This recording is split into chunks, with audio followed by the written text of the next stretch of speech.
The June 5th, 2023 meeting of the Stillwater City Council. At this time, I will call this meeting to order, and I'll ask that you all stand and join us in the Pledge of Allegiance. I pledge allegiance to the flag of the United States of America and to the republic for which it stands, one nation, under God, indivisible, with liberty and justice for all.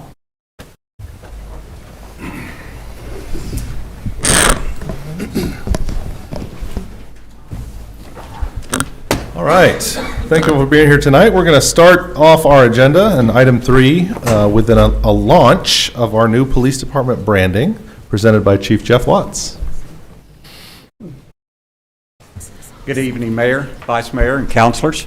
Thank you for having us this evening. We want to talk about our new police patch and uniform. As you can see, Lieutenant Lau here next to me has our current uniform, and we will be changing over to the uniform that I'm wearing effective 7 o'clock tomorrow morning. So the Stillwater Police Department takes great pride in the service and commitment we provide to our community. We wanted a way to symbolize some of the important traits every officer possesses, a way to display those traits as a reminder to our community members and our personnel. The new patch provides an opportunity. We will wear some of our most important values on the sleeves of our new shirts. The shirts, as you can see, are gray as opposed to the navy that we wore before. It'll be much cooler in the summer months, and the new look goes along with our new patch. The new patch represents our values and commitment to the standards and guiding principles we utilize to serve our community. And so please enjoy this short video that shows some of our officers wearing the new shirt and patch.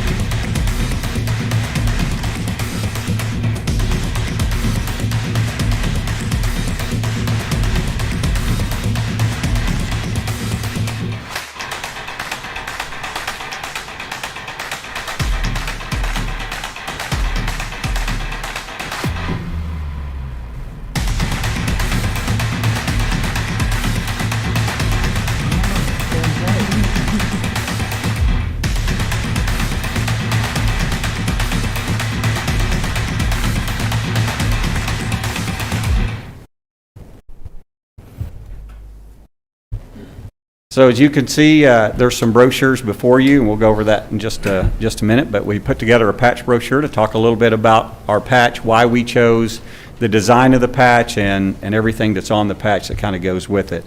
You can see there are our previous patches. This is only the third time that we have changed patches in the history of the Stillwater Police Department.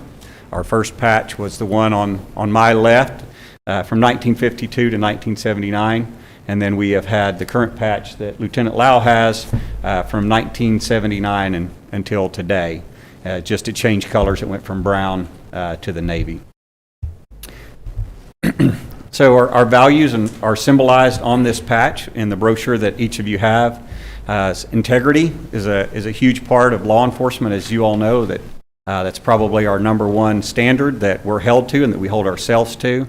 But it's an adherence to moral and ethical policing principles and following those policies, laws, and the Constitution of the state of Oklahoma and the United States of America. As you'll also notice on the patch, we have excellence. Excellence is the continually strive for excellence in the service we provide to our community. We know that excellence can never be achieved. It's a goal that you always strive for because you're always growing and you're always developing yourself. Commitment is our pledge to the community and residents we serve to uphold the law without prejudice or malice, to treat our residents fairly and to never abuse the authority granted to us, and to sacrifice our safety to ensure the safety of those we serve.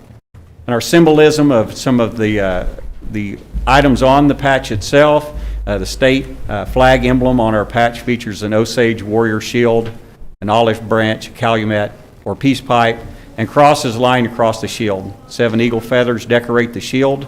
The shield represents defense of the state, and the crosses symbolize stars. The olive branch and calumet are emblems of peace. The 5-point star at the bottom of the patch represents justice, mercy, and wisdom. The navy blue color is indicative of stability, unity, and confidence. And the shape at the bottom of the patch, if you'll notice, it kind of looks like an open book at the very bottom of the patch. That design means we are always learning, training, growing, and improving ourselves in the police department. And then the banner across the bottom represents our pride in the great state of Oklahoma.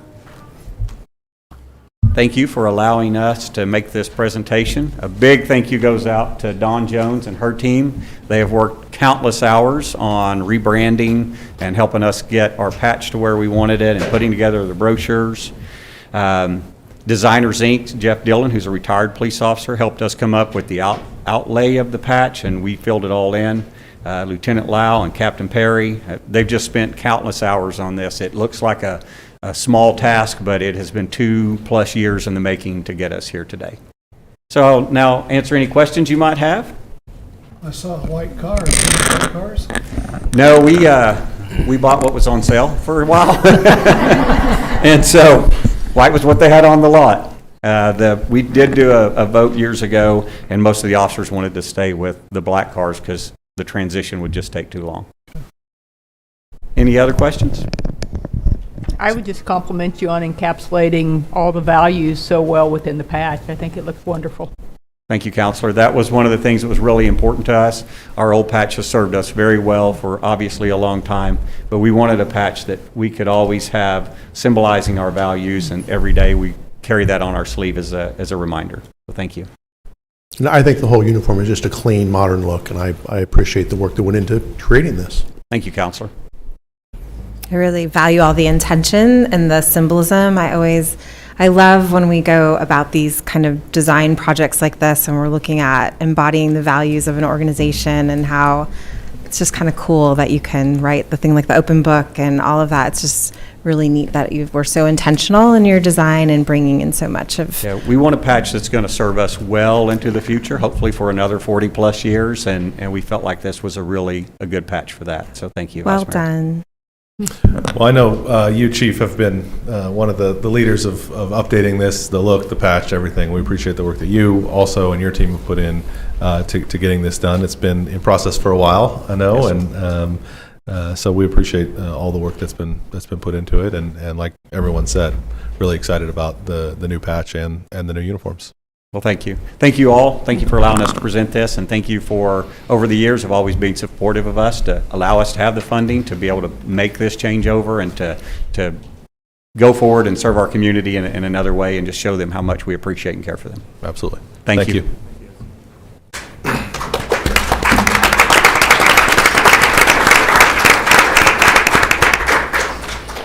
It will take us a couple days or weeks or so to kind of recognize you all out on the streets. I'm going to think some other town has invaded us or something where their cops are. We may have the same challenge internally.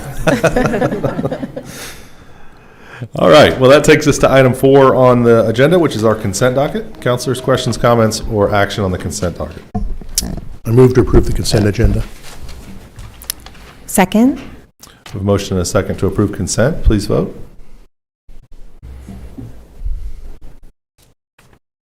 With a vote of 5-0, the consent docket is approved. That will take us down to item 7, public hearings. First up, we have a public hearing. Is Beth Ann here? No, is Code Enforcement Officer James Moore here? Nope. Well, I know the status of this and I can provide Do you want me an to read update. the whole thing, or are we going to? They're recommending no action. It's up to you. I'll go ahead and read it.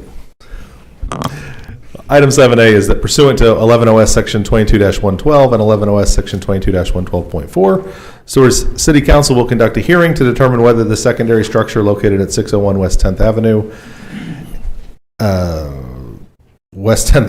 the secondary structure is also identified as located at 1012 South Knobloch, is dilapidated as defined in 11 OS Section 22-112C and abandoned as defined in 11 OS Section 22-112.4E.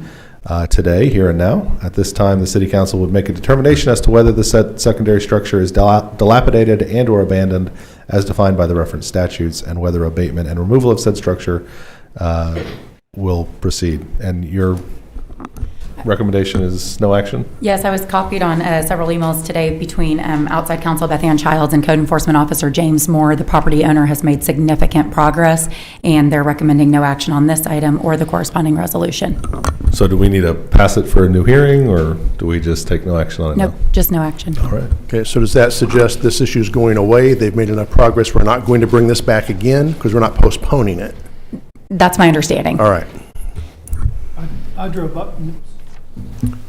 by today and I couldn't figure out what they were talking about because the secondary structure had been fully painted, had windows, and Good. it was Yeah. not what I expected to see there.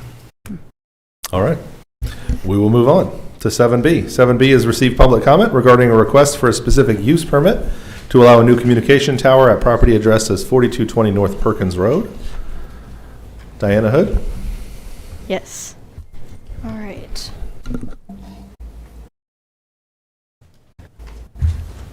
All right. Good evening, Mayor and council members. My name is Diana Hood. I'm the Associate City Planner, and this request is, as stated, for a specific use permit at the property addressed as 4220 North Perkins Road.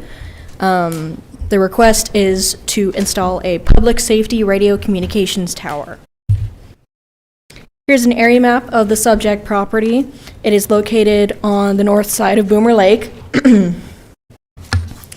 And the subject property is located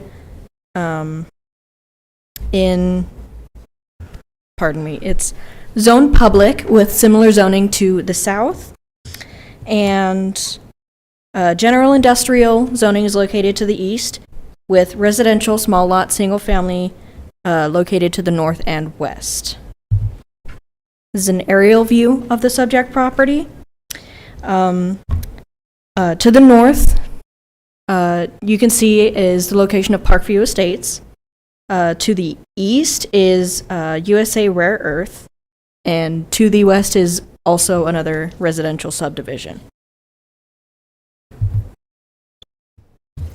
I will now invite up Rob Hill to speak a little bit more about this specific tower. Good evening, Mayor, councilors. Rob Hill, Emergency Management. Come before you this evening to seek your permit or your approval for a specific use permit for this communications tower. I have a team with me this evening, so as you have questions and things come up, we will introduce them as they get up to speak to you, if that's okay. Just a quick project history. In December 21, City Council approved a new public safety radio system in the form of $6.75 million. The system is part of a county-wide radio system. The new system replaces 5 independent radio systems with provisions for 2 backup sites that we will keep online. This will bring true interoperability to law enforcement, fire, emergency management, and emergency medical services as well. This has allowed us to be part of a statewide program, so that should we ever have a disaster here and we require other public safety disciplines to come to the community, we can receive them and communicate with them on this system because it is part of that statewide system. As well as when we send Wildlife Task Force, law enforcement, or anybody else to support disasters in other communities, such as Shawnee tornado, which was most recently, we would be able to communicate with those partners in the state as well. And just recently, Payne County had approved their project for $13.7 million for the county, which we will be a part of. And again, this will be crucial to our emergency responses within our county and within our city. In July of 2022, we were contacted by Altice, Suddenlink, Optimum about a tower decommissioned by the end of 2022. The tower that was brought up in question was our prime site, or our primary location where we have all of our public safety equipment currently located at the time. City management and staff met with Altice, and we received an extension through the end of May of 23. That has come and gone. We have successfully removed all of the City of Stillwater's equipment and LifeNet, but the Payne County Sheriff's Office is still there because they are having a little bit of trouble getting onto their new tower site. So with the loss of this tower, we were forced to relocate 2 Stillwater Police Department systems, Stillwater Fire System, Emergency Management System, Payne County Emergency Management, OK Fire 1, which is a common mutual aid operating channel for fire, the Payne County Sheriff's Office, Stillwater Electric Utility, and LifeNet. So in the last 6 months, we have been, in addition to working and planning for our current radio project, we have been relocating these assets on anything and everything that is standing up in town just to keep those systems afloat. We met with the property owners where the current tower was located, and the first thing we attempted was to seek a lease from the property owners.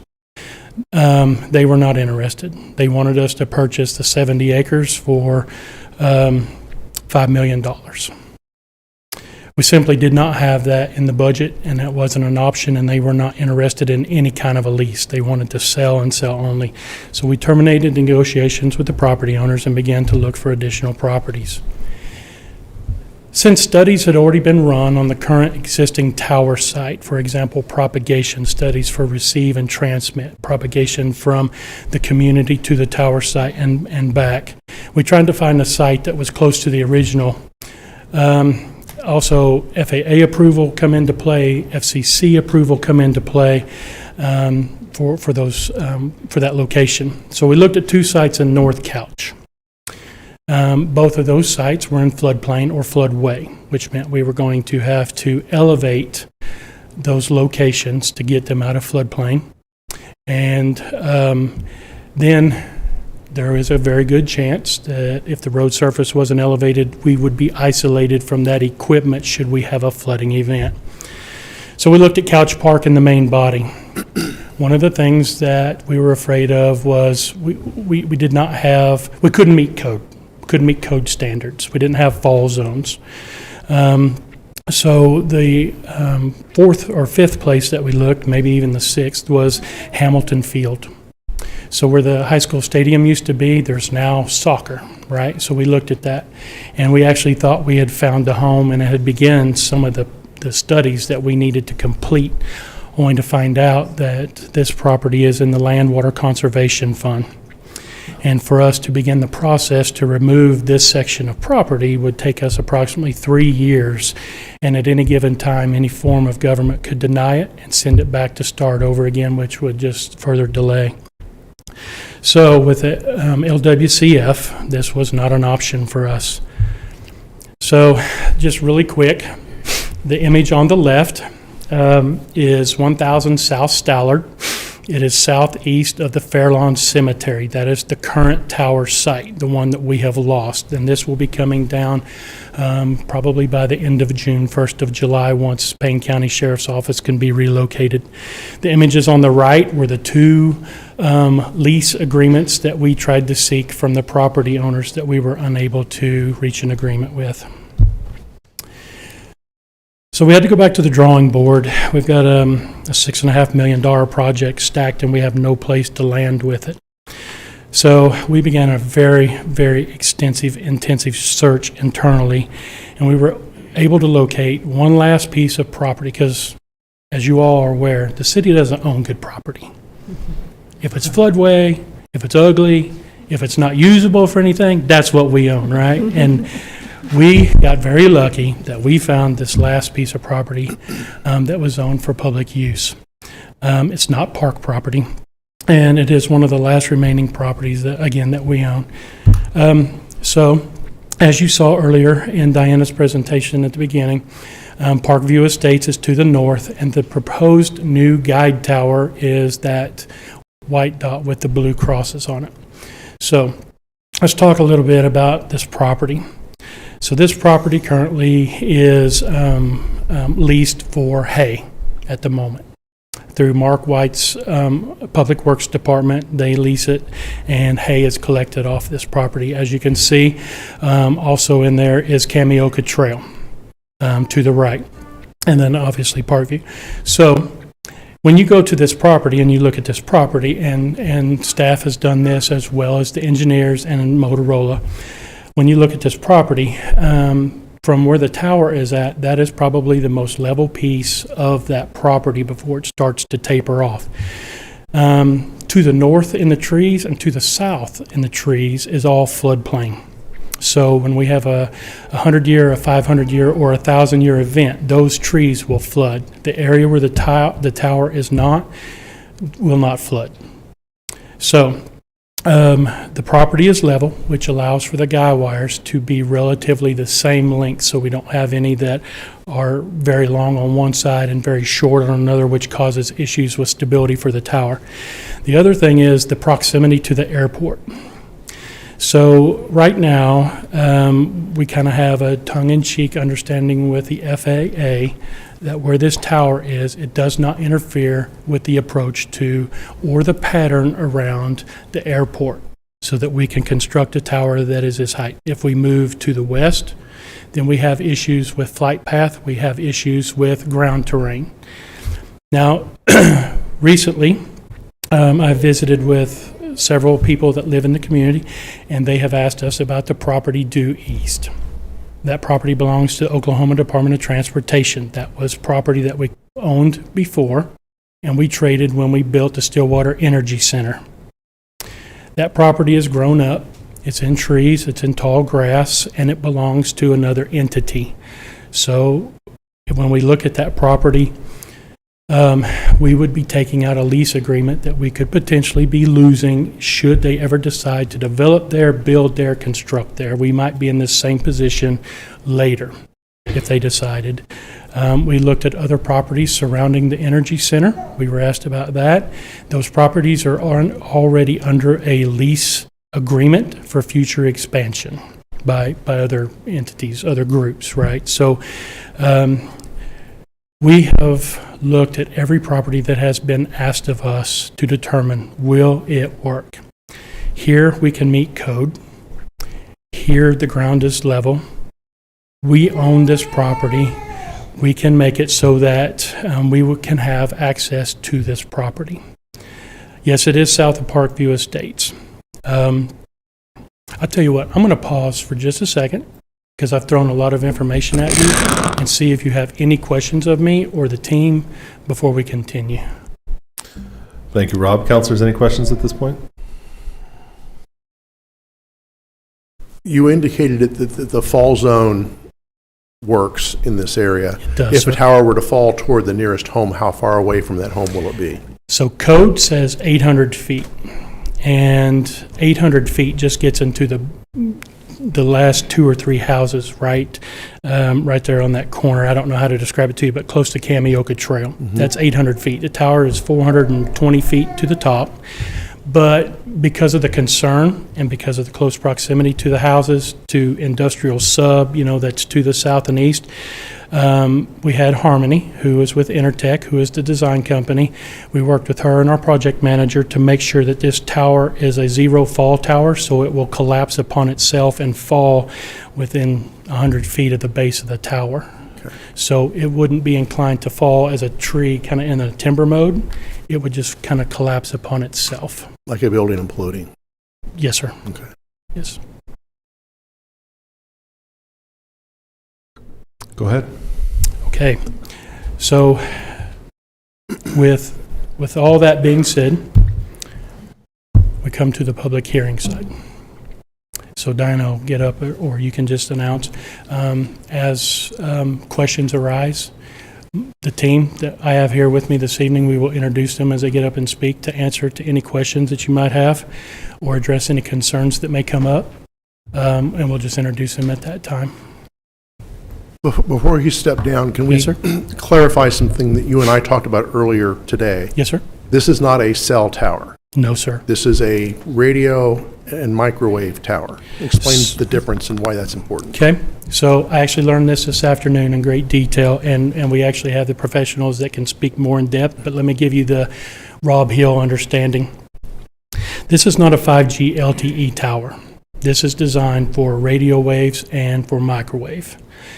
The frequencies that we will be using are not new in Stillwater. They're present now with a current Oakwind site already in the community. It is going to be 700 or 800 megahertz frequencies And we will be propagating that at somewhere between 200 and 300 watts. The microwave towers that do the communications between the other 4 towers that will be part of the Payne County site are 1,600 to 1,800, is that right? Gigahertz? 6 to 1,800 gigahertz, and they are point to point. They don't radiate out. They are very specific to a location. Narrow beams. Very narrow antenna to beams. antenna. 5G LTE, they do use somewhere between the high 7s and the low 900 frequency range, but they broadcast at 1,000 watts to 5,000 watts. They radiate their towers or their antennas down to receive signal back and to send information out. They can go into more detail at what it is at the ground level, but our system at the ground level is negative decibels. Theirs is still very high at the ground level, so this is not anything compared. This is extremely, extremely low powered compared to what a cell phone tower is. Okay, thank you. Yes, sir. What's your backup plan? We're here. Our back's against the wall. We have no other option. We can't afford to buy property. We can't buy property. We can't afford it in Stillwater. This keeps this tower in the city limits. There was some question from some of the the homeowners in Parkview Estates asking if we could put it outside in the county, where property might be cheaper. Quite honestly, that's not good for us. We need this tower to be close proximity to town so that we have good penetration in the schools for the SROs, so that when our officers and firefighters go into sub-level structures on the OSU campus, they can communicate out. They go into a big box store like Lowe's or Walmart or some place like that, they can communicate from the back of the store. We can't do that now. And quite honestly, if we don't get this location, if you guys should choose to vote no for this, I've got a $6.75 million project that's already 8 months behind because of all the legwork that we've had to do on the towers.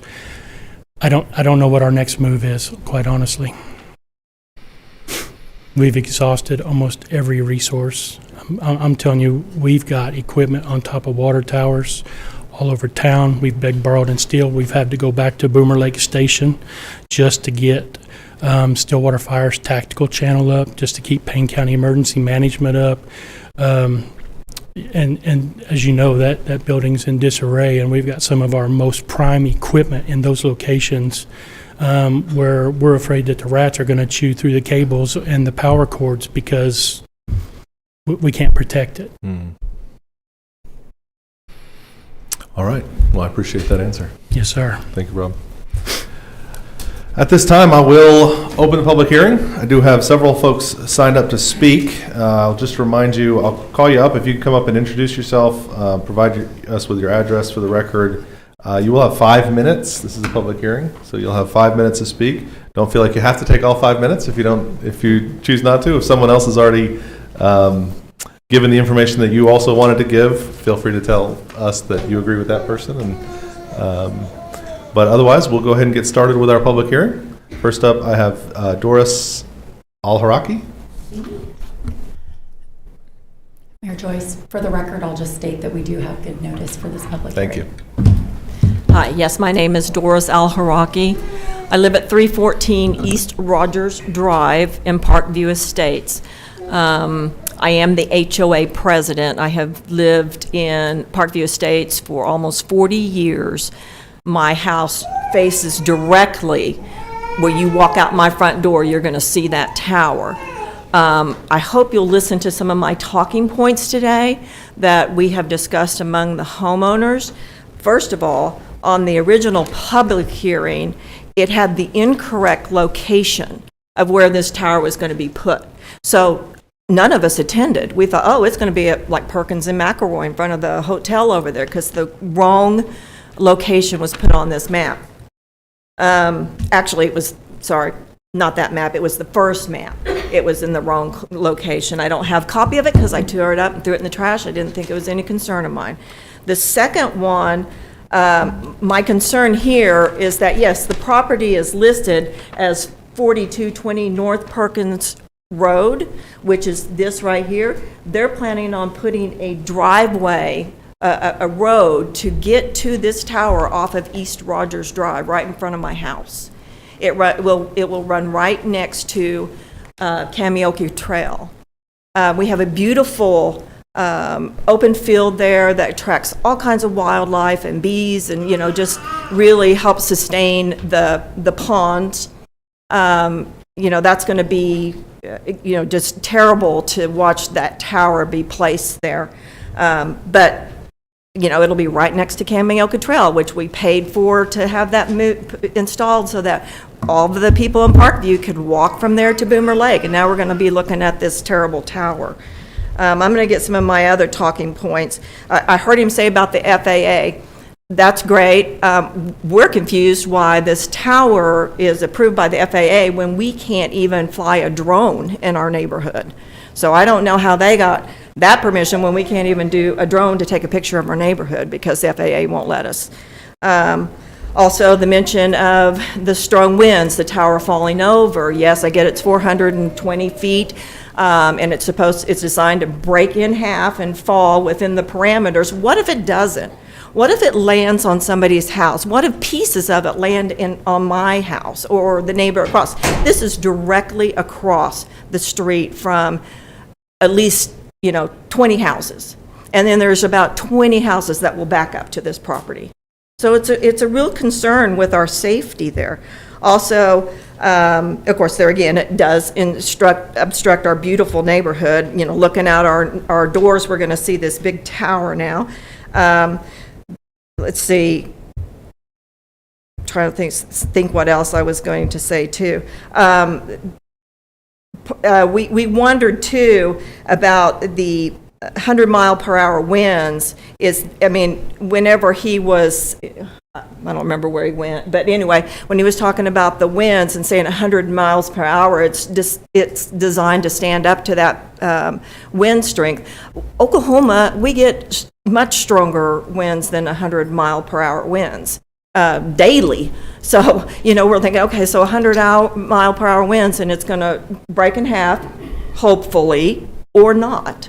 There's just a lot of concerns that we had. Of course, we go with also the children. The safety of the children. We've got one of our little babies was just in the audience. We have one, Davis Court, which is right across the street kind of on East Rogers Drive, has 22 children that live there, just 22. We estimate there's probably 300 to 400 children just in Parkview Estates. And my concern is that they will somehow breach that area. Now, I know there's supposed to be cameras there, and that, that's supposed to be triggered if somebody's doing it, if they're trying to climb over. Well, they don't even climb over the fence at our pool anymore. They get clippers and they cut the wires on the post and just go through it or go under it. So are your cameras going to work for that? Because I haven't heard enough information to make me feel secure about this tower going up. I respect that it's a communications tower for the police department and all that, we need that. Yes, we do. I just think that it's, when you're just saying, well, this is the only piece of land we have, so this is where we're going to put it, I think is a cop-out. I don't think that you guys are understanding our property values. Our property values will be hurt by this. So, and don't say they won't, because they will. And, okay, there's my time. Thank you for listening to me. I appreciate it. Thank you for being here. Appreciate it. Next, I have Douglas Dollar.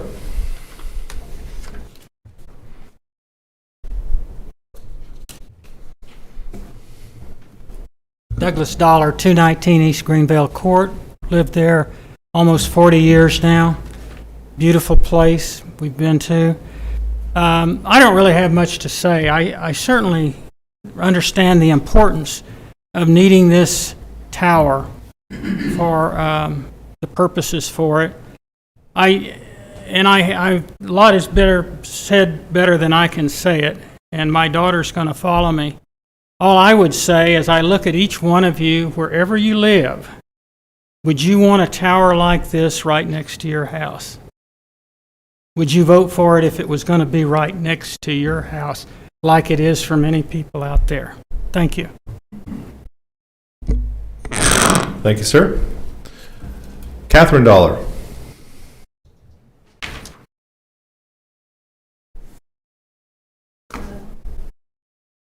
I'm Catherine Dollar, and I'm also at 219 East Greenville Court. Relocated back there recently, but grew up my whole life there, almost 35 years.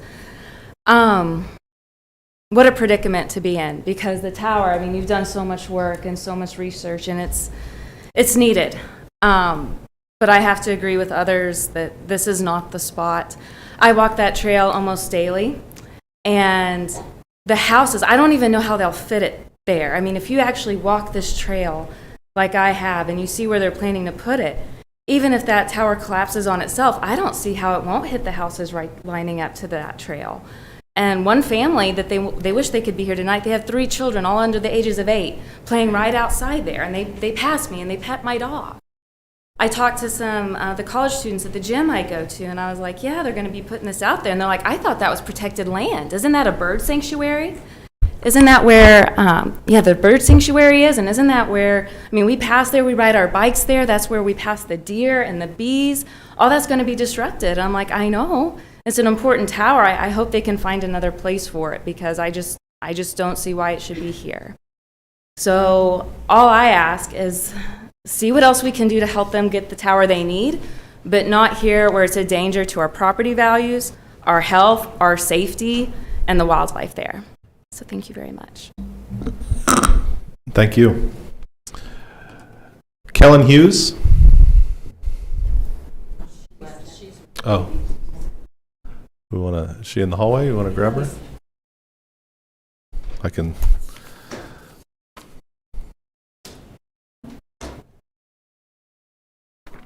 Okay.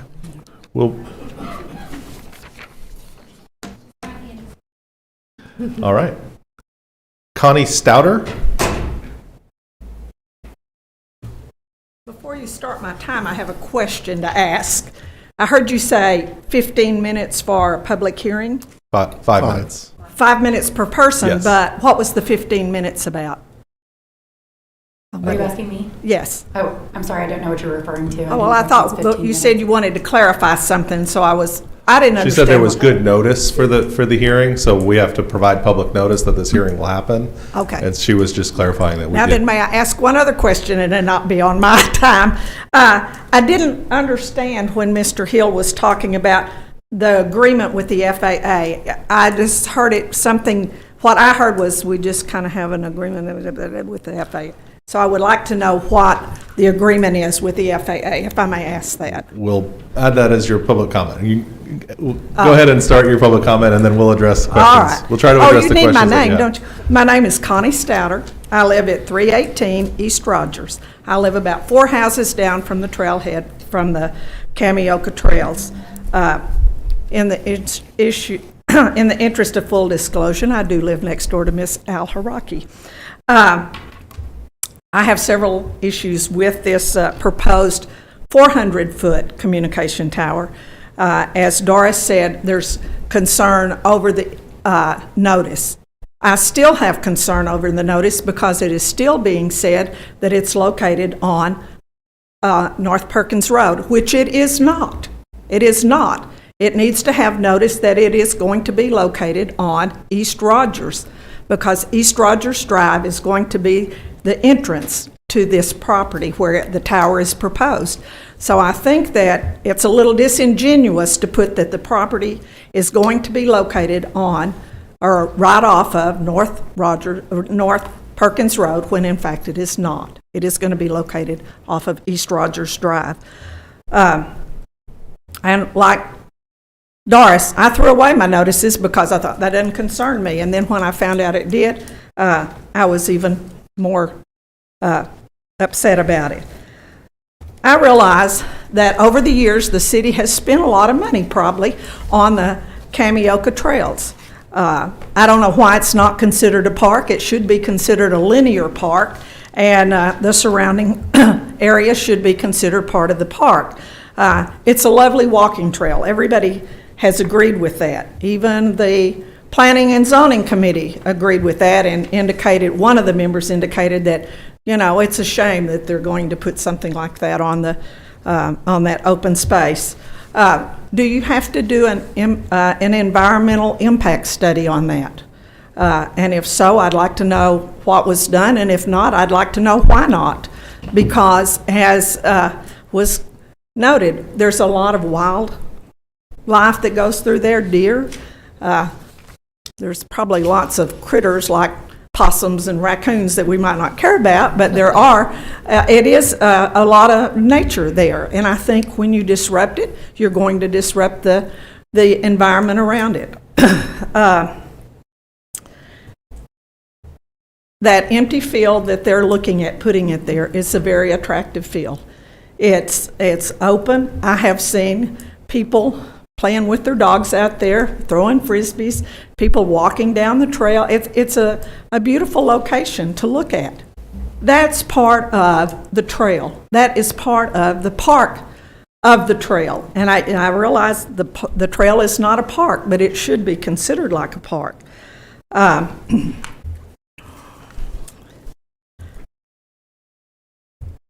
If you saw people going down the trail, putting litter out, throwing things along the trail, polluting the trail, you'd be incensed.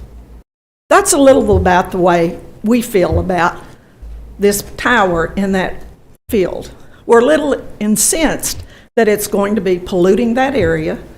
I think it may be, what do they call it, an attractive nuisance or something. As Doris said, there are kids that walk up and down the trail, other people that walk up and down the trail. The attraction of going over there and seeing what it's all about will probably be pretty strong.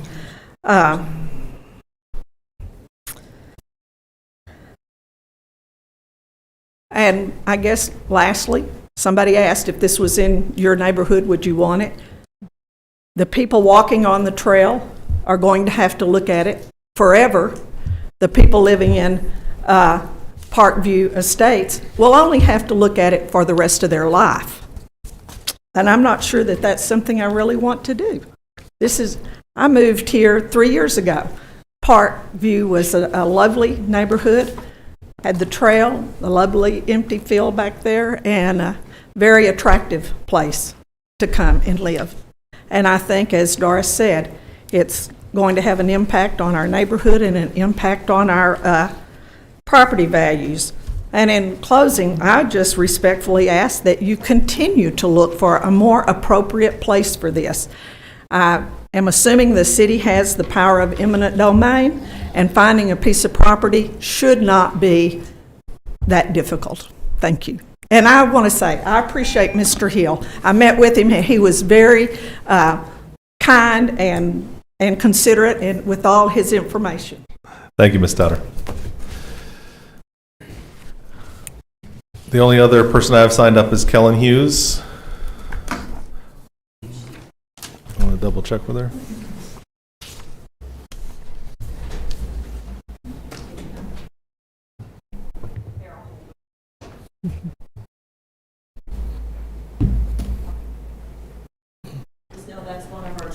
Okay, thank you. I don't have anyone else signed up for the public hearing. Did anyone else think they signed up or was anticipating to speak? All right, at this time I will close the public hearing. We had planning commission hearing on this. Could you let us know what the planning commission recommended? So the Planning Commission recommended approval with a vote of 3-0. Okay, thank you. Counselors, several questions I think raised in the public hearing. I don't know if maybe Rob, if you want to come back and address the ones that you heard, and then we'll bring up the ones that we would like you to address. So first, Mayor, if I could, let me just address the fact that we didn't take any of this lightly, right? We understand that this is Stillwater property. Audience members are having trouble hearing you. Can you speak up a little bit? I'm sorry. Can you hear me? Yes. Okay. I apologize. We didn't take any of this lightly. We know that this was the city of Stillwater's property, but we also know that it backed up to the neighborhood. We have worked very closely with all facets of what it would be like to construct this. We placed the tower in such a way that we wouldn't have to remove any trees, right? We placed the tower in such the way that it won't impact Kamioka Trail. The reason we have brought the tower or the road in from the north is so that we never crossed Kamioka Trail. We didn't have to clear out a bunch of trees, create a brand new road, build a new bridge, come in and be somewhat destructive in creating access. We took the path of least resistance that would not impact what they've referred to as the beauty of that site. And we are very empathetic and sympathetic to some point about what we're asking to do. I can tell you things that we have asked for: a brushed aluminum tower so that it will blend in as much as it possibly can with its surroundings. We have asked that it have a 2-light system so that during the daytime it has white strobes and of the evening it's red, so that it doesn't impact and shine into people's homes and stuff like that. As far as Mrs. Stouter's question about what I had addressed about the FAA, was we kind of had a tentative understanding that where we had asked for the tower to be, we have a tentative yes, that we're okay. As far as the studies that she asked about, yes, we will go through, SHPO, which is The State Historic Preservation Office. Thank you very much. And NEPA, which is the National Environmental Policy Act. Both of those will be conducted. Both of those have already been conducted on the original tower site. We don't get to build anything without having all of those studies done and completed. When they're done and they're available, those are transparent documents. We have no problem sharing those with whomever might ask. There are a lot of hurdles for us to jump through to make sure that we are not impacting any of the environment.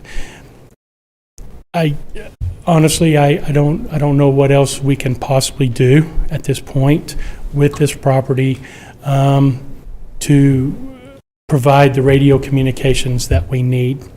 I can't take the system that we have and disperse it out amongst the community, right? That's just not a fathomable way to go with this. So any additional questions come up? Yes, ma'am. I'd like to further clarify on the FAA. There was a question about why the tower is okay but drones aren't. I'm presuming that the tower is going to be on a map. It's going to be there for everybody to see when they're flying into Stillwater. It's going to be stationary, where drones aren't mapped and they could be anywhere at any moment. Yes. Okay. So I know that's a short answer, but absolutely yes. The tower is a stationary object. It will be added to the map for the regional airport. It'll be identified, and it doesn't currently fall within the flight path or the pattern around the airport. And yes, the drones, they can go higher than 400 feet. They can fly in any different direction. So yes, your answer is absolutely accurate. Okay. Yes, ma'am. Could you speak to, there were some concerns within the community about safety and access to the property.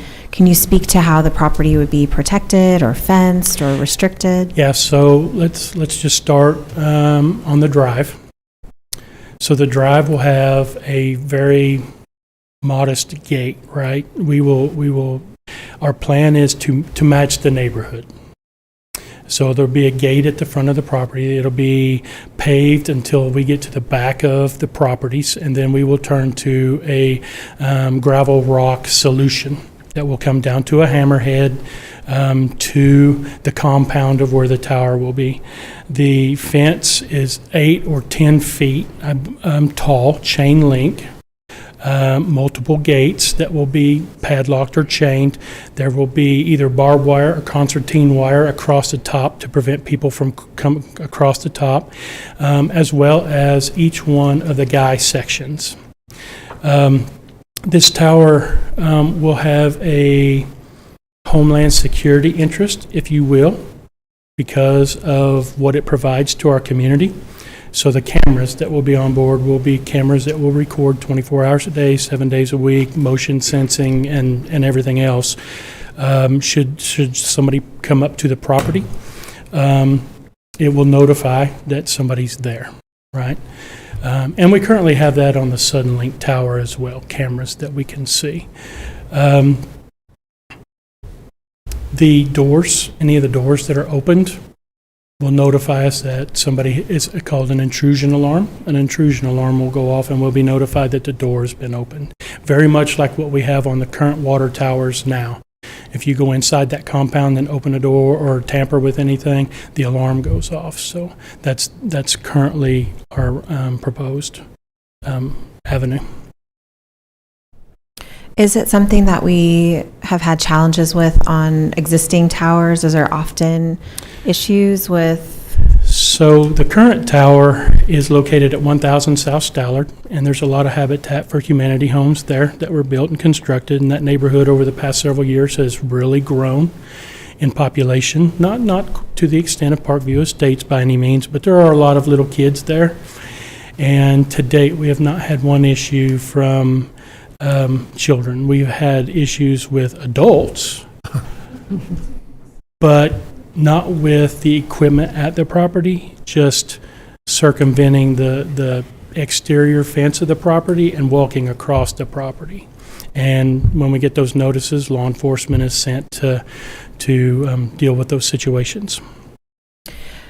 So the gate from the access road into the community, how often, at what frequency do we typically have to access the tower property? Is this a very commonplace, daily thing, weekly thing, monthly thing? Not daily, probably weekly. Now, initially during the construct, obviously daily, multiple times per day until the tower is constructed.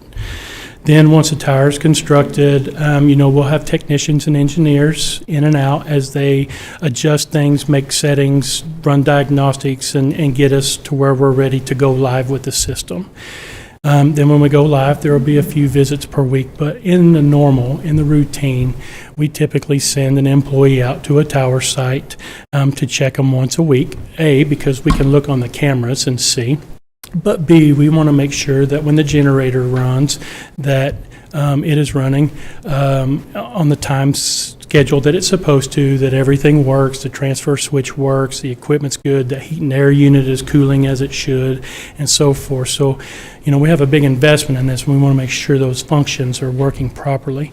Let's talk about the generator for a minute. So it does have emergency backup. So there's propane and there's a generator. We went with propane because diesel's loud. We didn't go with gas because we also saw what happened with gas and diesel during February when we had the cold snap. Our generators froze, so we went with propane. Propane's very quiet. The generator runs very quietly, so it won't be a disruption or even a noise issue to the residents at Parkview. But to answer your question, once everything is established, once everything is normal, once a week. Can you speak to how long construction would take? I'm going to turn that over to our project manager. My name is Stan. Stan. I'm Motorola. Working with Rob here for some time, trying to get this site built for him. Yeah, if you could please reintroduce yourself on the mic so our folks on TV can hear you. Hi, my name is Stan Shook. I'm with Motorola. I'm here in Oklahoma, close to you, work a lot with the state and all of the radio systems. We've been working together for quite some time, trying to find a home for the tower and get this set up.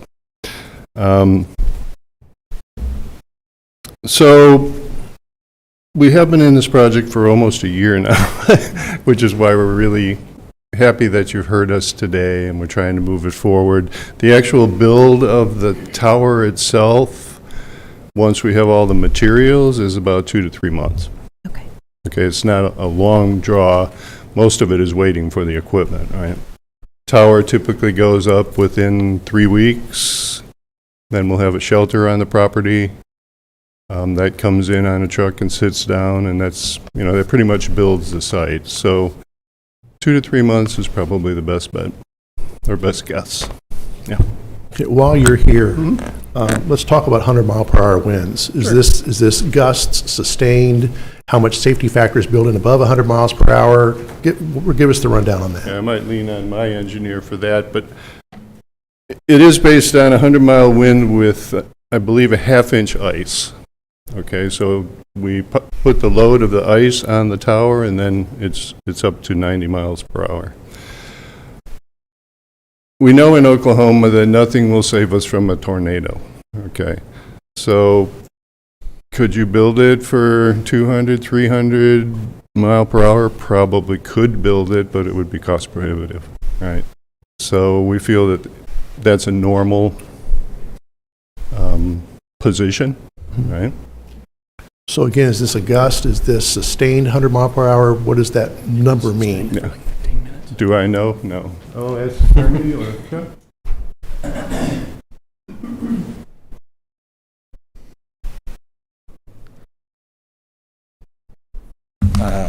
Amos Charles, I'm with Motorola Solutions, project engineer. I think the way that the specs was drawn up or designed for the tower, I think it is, like Stan said, with ice. And I do believe I'll have to go back and look at the specs just to be 100% sure, but I do believe it's up to 150 miles per hour wind, and that is sustained winds, right? We get gusts all the time, typical gusts, but yes, it's up to 150 miles per hour with ice on the tower. 150? 150, yes. Okay. Thank you. Does the code require a certain load requirement? I mean, this is, these wind ratings are what's required by code to build a tower like this? Is that how that's set? Well, yes, there is a code, but normally when Motorola puts up a tower, we typically go above and beyond the code, right? Because we, like I said, the way that the tower was designed is we designed the tower for additional loading, right? So when we initially put the tower up, it'd be City of Stillwater equipment, right? And then as Rob said initially, is that we also have in Payne County will be coming aboard, right? So we also add Payne County and also growth potential, right? So we design, you can max out, right? And there is certain stipulations that a tower is rated at, and I think we are under H right now as far as the tower loading. So we will meet H. Now, when that changes, those change, right? So we started at A and now we're at H. So those change over time. And then whenever new information or new equipment is put on the tower, you have to meet that particular new regulation. So yeah, we whenever Motorola do a tower, we go above and beyond what is in the code, and we spec for current load as well as growth. Thank you. All right, along that line, growth. So this is going to be for your communications we've talked about already. There's no likelihood of putting a cell antenna on this tower. Is that correct? To Rob's point, this is for public safety only. And that's up to the city to decide that. That's not Motorola's. That's up to the city to decide what goes on that tower. And from what Rob has told us, this is a public safety tower only. No LTE 4G or 5G or anything like that. That we're currently putting on the system. So I'm going to default to the city attorney, Kimberly, to explain to you a couple of things that could be in the potential, but we are not. We are building a public safety site. Correct, but I see towers go up, and then all of a sudden, there's more stuff that goes on down the road. So right now, the city of Stillwater will have its equipment. LifeNet will be on the same tower. Payne County Emergency Management will be on the tower. The new radio system, the new microwave dishes, Payne County, because we are a partnership with them for this big master countywide system.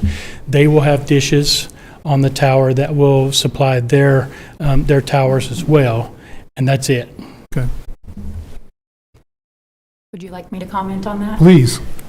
So I have talked to Rob about this a couple of times. We are considering the specific use permit for a public safety radio communications tower this evening. Can a city, across the board prohibit other facilities from making application with the city to locate on the pole? Not necessarily. But even under the federal preemption, which is the Federal Telecommunications Act, there is authority that local governments retain in managing their public right-of-way. So we would have to review those applications on a case-by-case basis and determine whether or not we would have substantial evidence to deny those requests. There are things that we could consider that have already been touched on this evening, such as do they interfere with our public safety communications? Do we have capacity that would impact the structural integrity of the pole? So again, just things that we would have to look at on a case-by-case basis. And it is certainly the intent that this is a public safety communications tower, and we would have to review any other applications received as we receive them. So that would come back to modifying this special use permit then? Or a new permit, or what would it be? It wouldn't necessarily require a modification to our specific use permit. It would just be that once the tower is built, it is there, and somebody can make application to locate on an existing telecommunications pole. And so we would receive an application in that way. We would consider a lease agreement. We would be considering a lease agreement under that circumstance. Is that fair? Potentially. Yeah. Okay. That's how it would happen for any other pole that might be located in the city now. Do those have to come to council? Yes. So if a cell provider was to come in a year and say, we want to put an antenna on that tower, they would have to make application with the city. There would be a process and a hearing eventually where we would have to give notice. It's all set forth in the code to address requests for small cell wireless facilities and telecommunications. It goes to Planning Commission and the City Council. Thank you. Kimberly, while we have you talking, can you also address the address issue? Okay. Well, I can kind of do that in conjunction with the notice and address. Okay, so certainly the specific use permit code provisions do provide for review and notice requirement. Applications are reviewed by the Planning Commission prior to being presented to the City Council. The notice requirement is 20 days prior to the public hearing before the City Council. In this particular instance, the notice went out with a public hearing date for the City Council of May 15th with an incorrect map.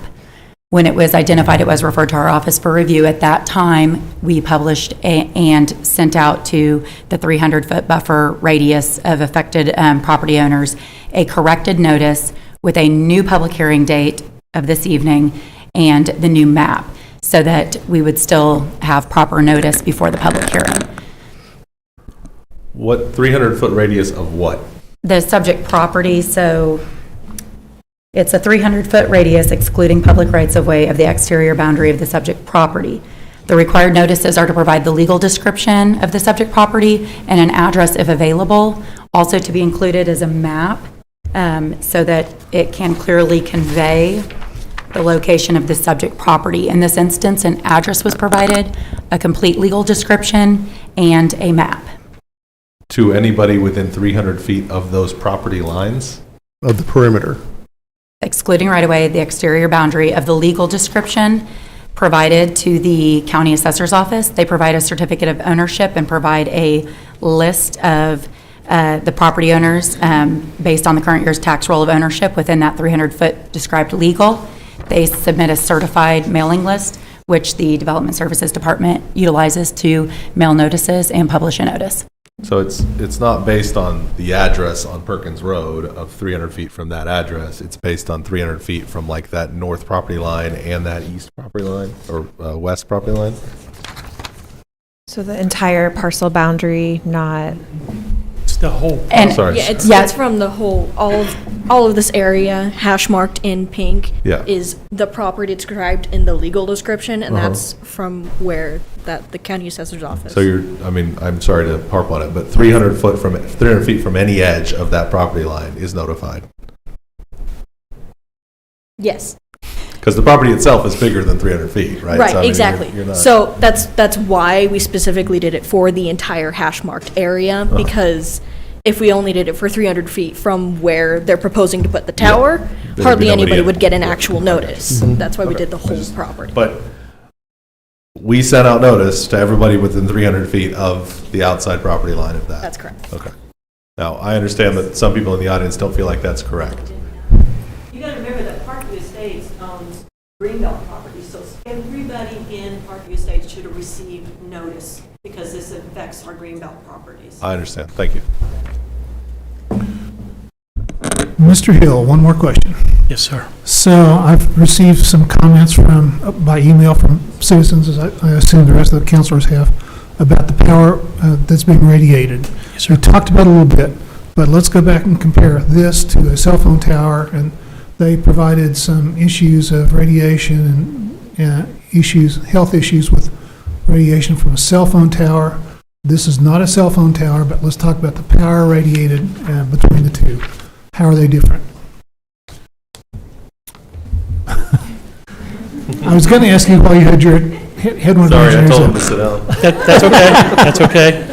No, this is good. We need to discuss this, but the short answer is their power is so much less.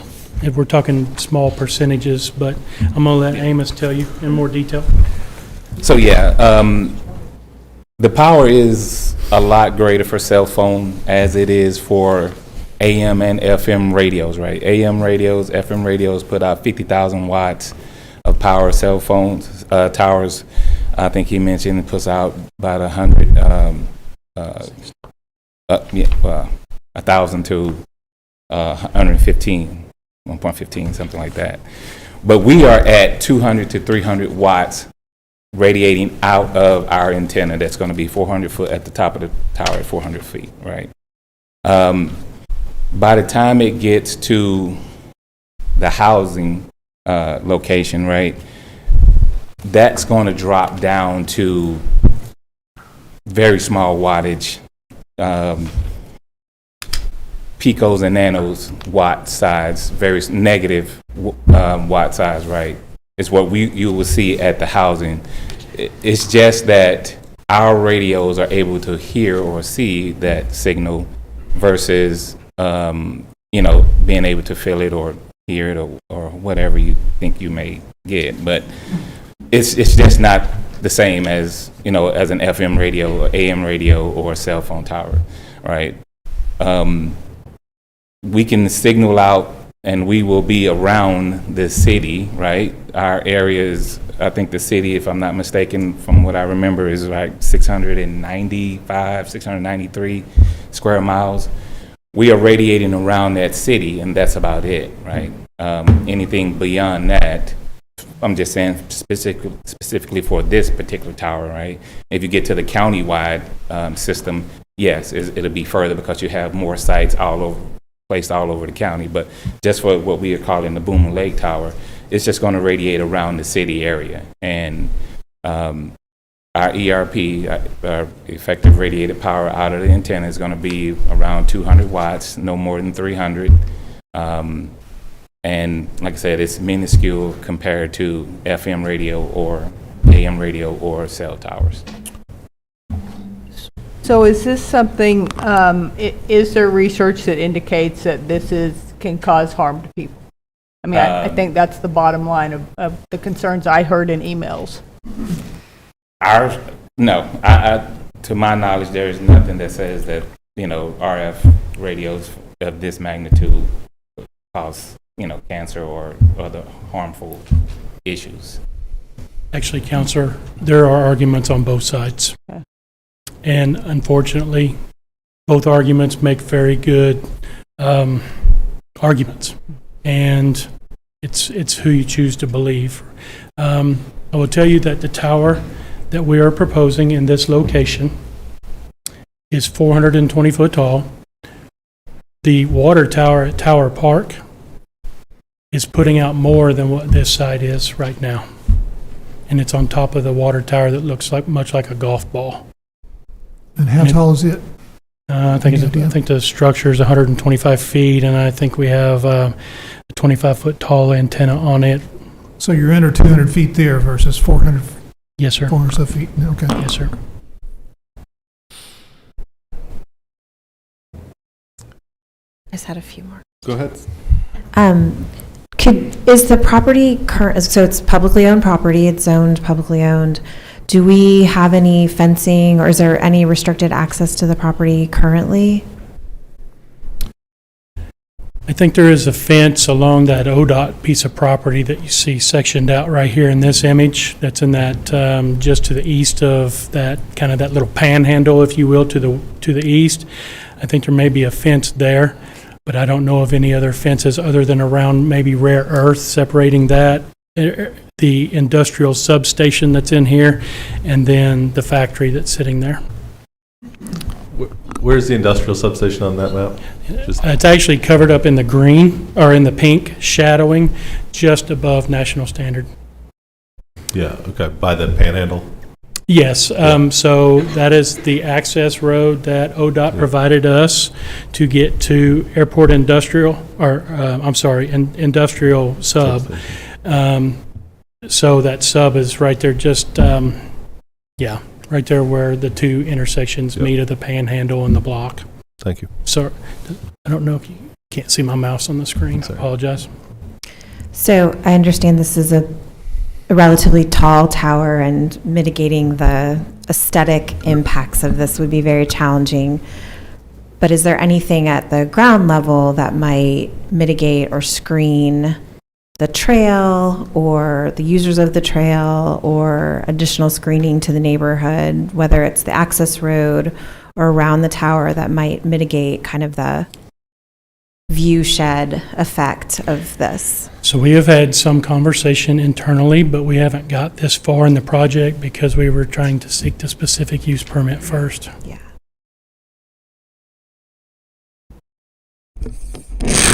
I assume you're referring to something like putting shrubs or a nicer looking fence or something along those lines. Right, just some, if there's, tree screening along the, again, I understand it's a 400-foot tower, you're not going to cover that up, but from oftentimes at the human scale, you can create some modifications and mitigations with vegetation that would maybe make it less intrusive. Nothing's off the table, but again, we just haven't got that far. Would there be anything that would be prohibitive in terms of the efficacy of the tower or the safety of the tower, or like what's required to not be around the tower in terms of, could you potentially add vegetation, or is there a certain area that you could not add vegetation around it? So let's think about this from a public safety point of view. We constantly have to have the current tower site that we were on mowed on a regular basis, right? Because the grass gets tall. If a grass fire were to start, then it compromises. If we put a lot of shrubs and stuff and we have a really dry season, that is all fodder for potential fire issue, right? The other thing we don't want to do is we don't want to prevent fire department from being able to get there if they need to. We don't want to, my fear would be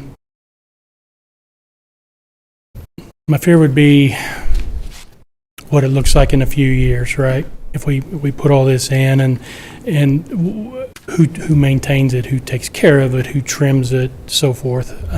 Again, we want to be good stewards. We want to be again empathetic to the property owners of the park and the people that walk the Kamioka Trail. But we do kind of want to keep it sterile. For example, the safety aspect with the camera views. We don't want to give people places to hide that can do nefarious activities behind those types of. So if we have it open where it can be seen from a ways, that provides us with a level of safety and protection for the equipment that's located at that site. Okay. I realize this may not be the prettiest, but because we need to maintain a level of security. No, I think those are all really, it's all a part of this process, right? Understanding what Yes, our ma'am. public safety needs are, as well as addressing the concerns of the community and what we can do if there's any wiggle room between Yes. those two things. Yes, ma'am. So. And I think that was a great point that you ended with, was how do we balance the need for the public safety communications or the safety communication system against the concerns of this neighborhood. Absolutely. And I promise you, every move that we do, every thought that we have had the property owner's interest in those decisions, right? How does it impact them? What does it look like for them? What will it be to them? We've tried to be very diligent in what we've done and how things have been placed and what were their final view be. And that's not going to change after tonight. This is just another step in the process. Councilors, further questions?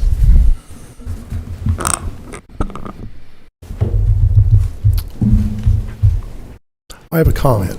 A question was asked earlier by one of the speakers about would I vote for this if it was in or near my neighborhood? And the answer to that question is I hope I would, and I think I would. I try to operate, speaking only for myself, we have to balance the needs, desires, wants, concerns of individuals and neighborhoods with the greater good of the entire community. And sometimes that means making neighborhoods unhappy. I try to operate from a concept of service above self. And we need this tower, and I believe Rob Hill when he says we're out of options. And so I'll be voting in favor of this. And I think I would vote for this if it was in my neighborhood too. And you can shake your heads and say, don't believe me if you want to, but that is my nature. And Connie knows me. I bet Connie believes me. I won't put her on the spot, but they can talk later. Anything further, councilors? Is there a recommended action on the item? Does that have to come? Did we already do that? Are you asking us? We did. We got Planning Commission recommended approval of this item by a vote of 3-0. I guess just for the heck of it, while we're all sitting here, I think I'd agree with Councilor Clark that I hope I would vote the same way whether it was my neighborhood or not, but at the same time, I think I'd probably be sitting here where you are if this was my neighborhood. Or at least be meeting with Rob, as many of you have, to say, can't you do something else? This doesn't, I don't like this. There is a cell tower relatively close to my neighborhood. I don't really like it. You know, when I get up and look out at the sunrise, there's a cell tower there. It was there before I bought the place, so it's a little different circumstance. But I do appreciate and I do agree with what Councilor Clark is saying, is that unfortunately, even if I personally probably would object the same way you all are objecting, there is that calculus that we have to do to say, you know, that's measuring the objection of that of myself or that neighbor against what the community as a whole needs. And I wish there was a better option, and I know Rob wishes there was a better option. I think everybody up here probably wishes there were better. I wish we could just keep it where it is. And unfortunately, that tower is not available anymore. But I hope I will vote for this if we get a motion to that effect, and I hope you all will understand that that's based on not I think you're wrong, or I think you shouldn't be complaining, or I think that you should just be fine with this, but the unfortunate fact of the matter that as a community sometimes we make decisions that disproportionately affect some of us more than others, and hopefully we spread it around, right? And all the parts of our community get to take a little bit of that burden on. And unfortunately, it's this part of the community right now that will have to take on the burden of this tower.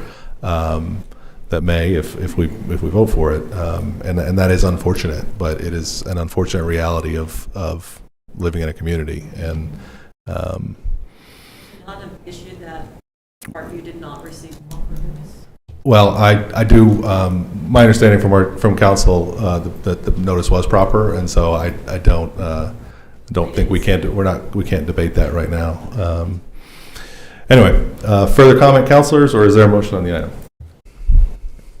I move to approve the Planning Commission recommendation. Second. We have a motion and a second to approve the planning commission's recommendation and to grant the specific use permit. Further comment, further discussion? Please vote. That item is approved with a vote of 5-0. We do certainly appreciate the input and the comment and the fact that folks have been involved in this process. Thank you all for being here. That moves us to item 7C on the agenda, which is to receive public comment regarding a request for partial closing of a water easement located at 119 East Tyler Avenue, CC-23-78. Did we have good notice on this item? Yes, we do. Jacqueline. Good evening, Mayor and Council members. My name is Jacqueline Porter, City Planner, presenting on behalf of the Planning Department. This item presented to you is a partial closing of a water line easement in the Sticks subdivision located at 119 East Tyler. Here's an aerial map of the subject property. It is on Tyler between Lewis and Main. A little further to the west is where Boomer curves. You have Whataburger and Red Rock. All of that is over there. And then to the south is McElroy. Here's an aerial view of the subject property. All the surrounding subject properties are zoned residential. Here's a survey of the portion that they're asking. There was a house that was built encroaching in the water line easement that was platted. They are asking to close 3 feet wide and 100 feet long portion of the easement to allow for that encroachment, to ease that encroachment. It has been confirmed by operations that this does not impact their access to the water line, so they are okay with this portion being closed. Are there any questions for staff? Counselors. My question is, how does this happen? So this would have this happened based on the, I believe, the builder side. This was a little bit before my time, but it's usually on the builder. We as the planning department, we make sure there's nothing built. We're required to say you can't build in the easement, but it comes down to there's multiple phases, and in the building phase of the footing, they put it in the easement. What is the status of this house's construction? Is it fully constructed, or do they just poured the? I believe it's closed. It's fully built? It's fully built. Is there not like an inspection process at some point where we would catch this earlier? Not for the footing from property lines. They have inspection, building inspection does their own, make sure it's the correct footing with the rods and everything, but not where it's located. Inspectors don't survey the property. Correct. Understood. Okay. Counselors, any questions for staff at this point? At this time, I'll open the public hearing. I don't think I have anyone signed up to speak on this item. Anyone here to speak? Okay, I will close the public hearing. Jacqueline, was there a public? I do have a motion for you guys. Please, this didn't go to planning commission though, right? This just correct, it only goes to you guys. Motion to close the portion of the water line easement as requested. The approval, there should be a motion to approve. The portion of the water line easement as requested on the property addressed as 119 East Tyler Avenue. Thank you. Counselors? Motion to accept staff's recommendation. Second. We have a motion and a second to accept the recommendation. Please vote. With a vote of 5-0, that item is approved. Thank you, Jacqueline. Thank you. Next up, item 8, general orders. Item 8A is the Prairie Arts Center annual report. And Rebecca Breenan is here with Megan Brosnan. They're not, yeah. Troopers. Got our They didn't leave just because you guys were civics coming lesson up. today.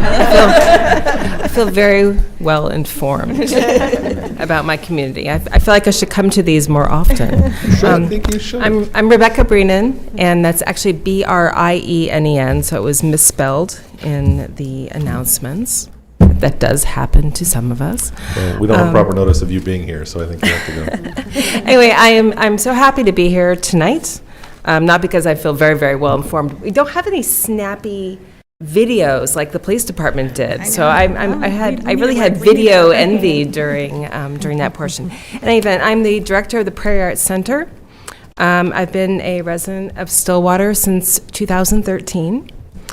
And I'm accompanied this evening by my wonderful colleague, Megan Brossel, who's the general manager of the Prairie Arts Center, and she has been a resident of Stillwater since 2012. Just a couple things I wanted to say before we give you our highlights, and Megan has some words as well.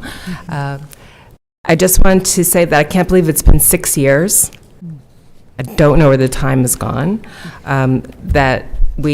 since we have assumed management of the Prairie Arts Center on Duck Street, and I do hope that all of you have had the opportunity, hopefully recently, to come by and see how beautiful it is and how busy it is. So we're really proud of what it has become over the last 6 years. Not that we were starting from scratch. I would never say that. There's been a very strong support for the arts in this community going back to the 1970s, and we were very fortunate to be able to build on that.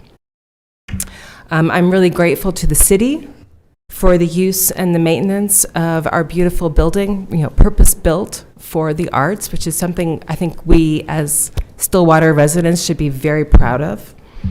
I'm grateful to OSU for staffing the center. I am not there, okay? I'm the part-time person at the center, and OSU, allows us to have these wonderful and talented women.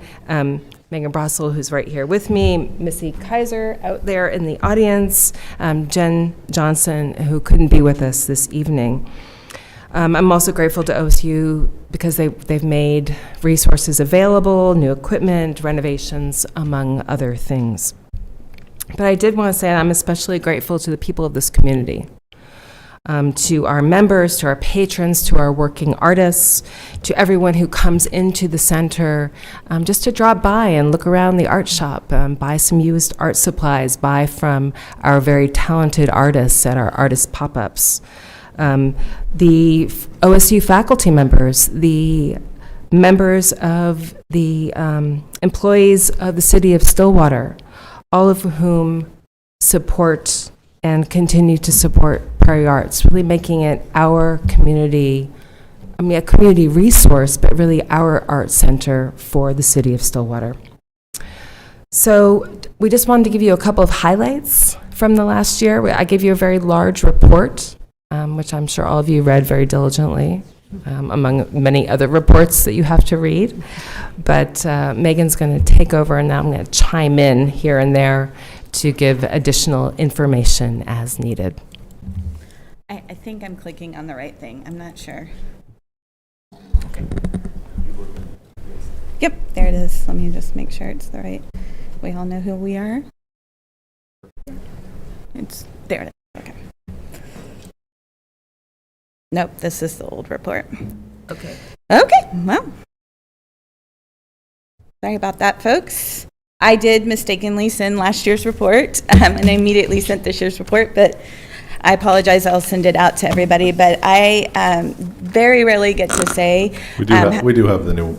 Yeah, oh, you do? Okay. We have it in our. Oh, in your, packets. okay, Yeah. thank you. So I very rarely get to say how appreciative I am of Rebecca and the work that she does to be our liaison between OSU and with our staff. So I wanted to take a moment to be able to do that. She has championed the Prairie Arts Center, and it's thriving because of her vision 6 years ago. So thank you. I come here every year and I get to give you all the fun facts that we have for the center. So this year we did 66 youth opportunities. That's up quite a bit for us. This year was a banner year for us in terms of some of our youth programming. Some of that is our art partners are soaring. We're having a lot of private lessons with our young people. We also have summer camps. We do 6 weeks of summer camps. We do fall break camps. We do all sorts of fun things for our students after school art academy. So we also, this year, our adult programming, we had 224 opportunities. Again, a lot of that is our art partners, one-on-one lessons, but also we are now operating pretty much 6 days a week with, or 6 classes for the week in our pottery studio too. So we are able to do that because of some of the equipment that we've been able to purchase. And we are able to have a class going along with our open studio times too as well.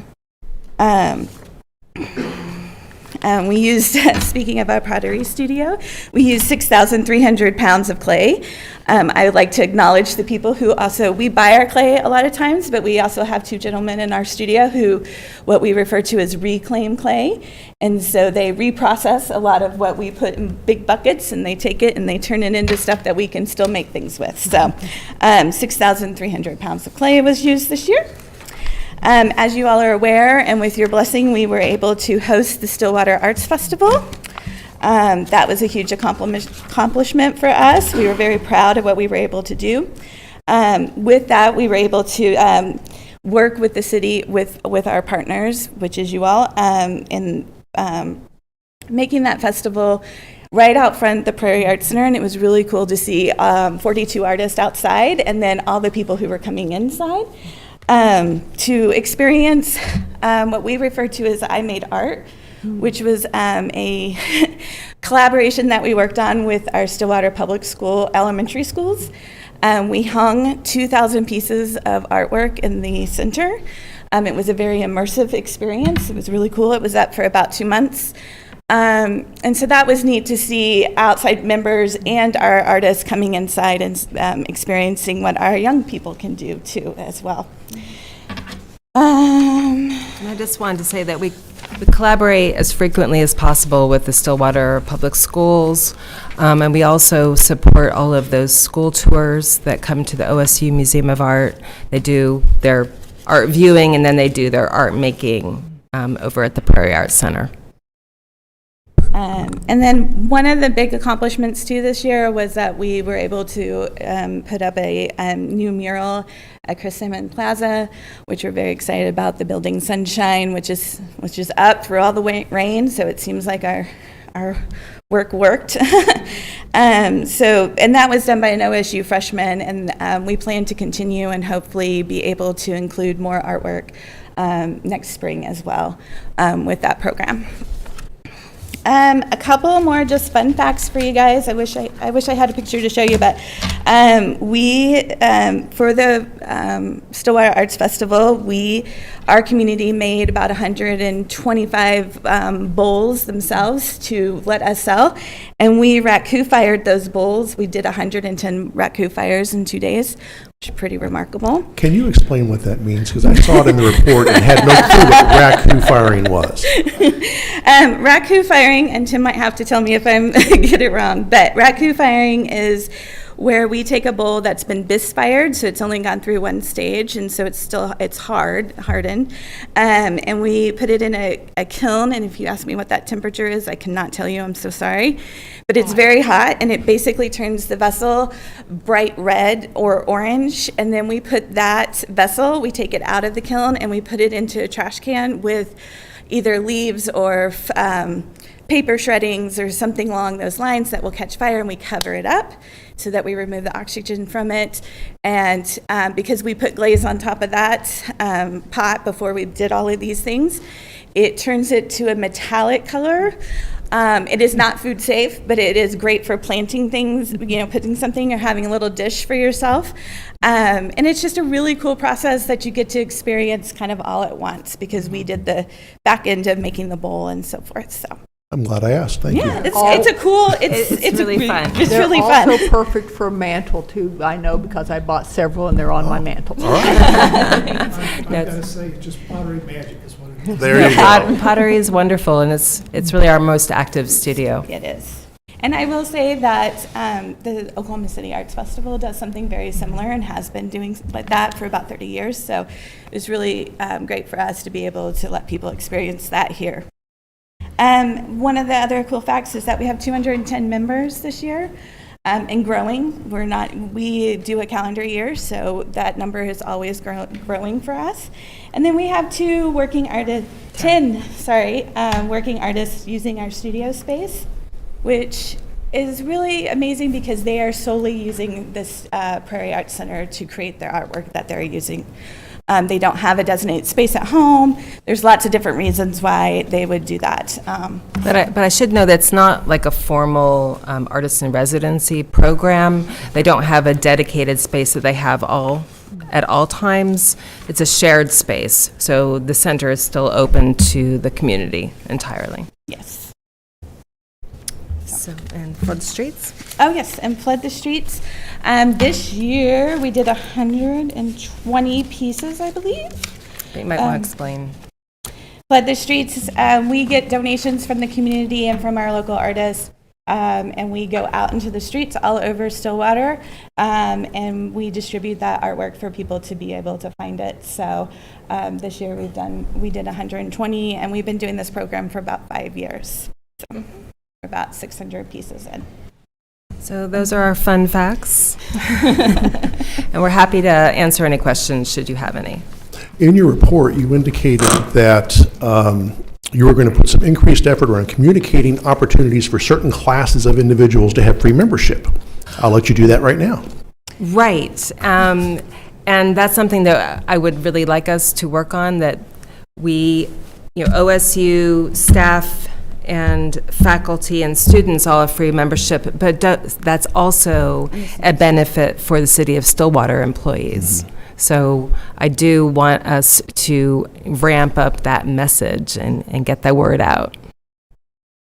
Because again, this is a shared resource for the entire city. So how do your membership numbers over the last year compare to the whole sort of 6-year period you all have been? I would say that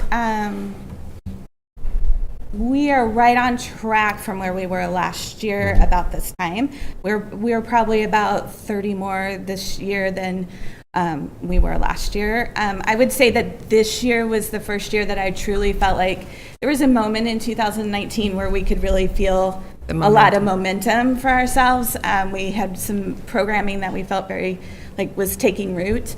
And this is the year that I felt like we really sort of got right back to where we were in 2019. Right. I mean, just to emphasize, the pandemic was it was a real challenge because, of course, a lot of our, the people we serve and also the people who are most active in the center, it's a lot of people who have retired and also a lot of kids.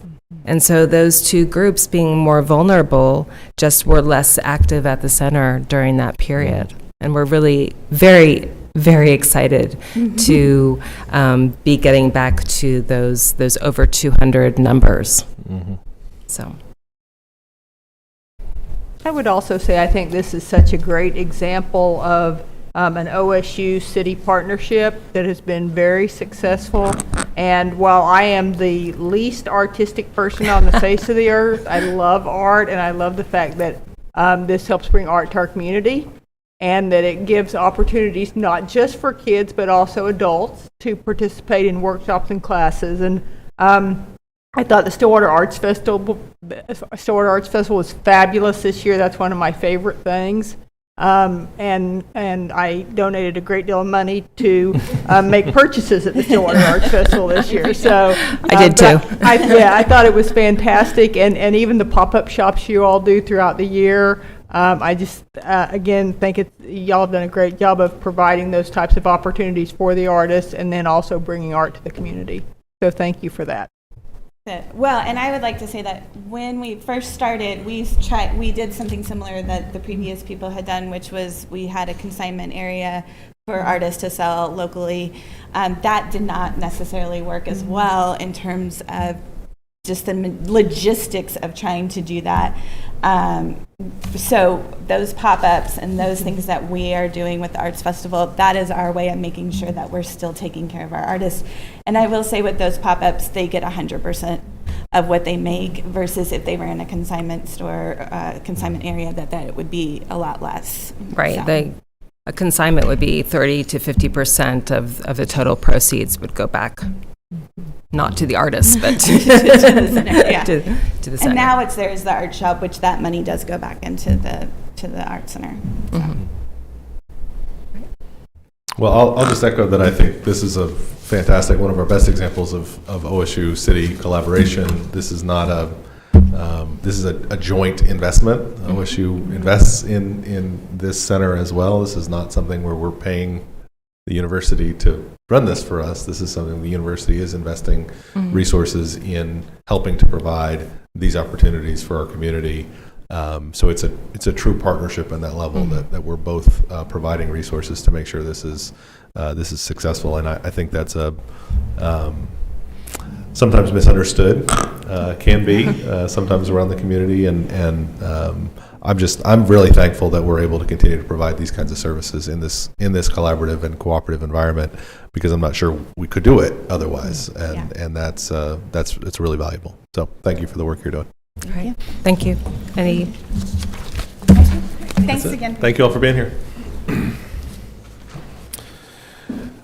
That takes us to item 9 on the agenda. Resolutions 9A, CC-2023-7 would be the resolution related to the dilapidated structure that we skipped earlier, so we'll skip the resolution on that as well.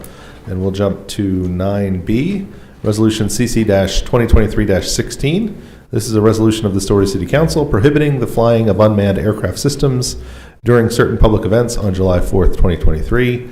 This is our annual resolution to prohibit folks from flying drones over our 4th of July celebration at Boomer Blast. Councilors, questions, comments, or a motion on the resolution? Yeah, I have a comment.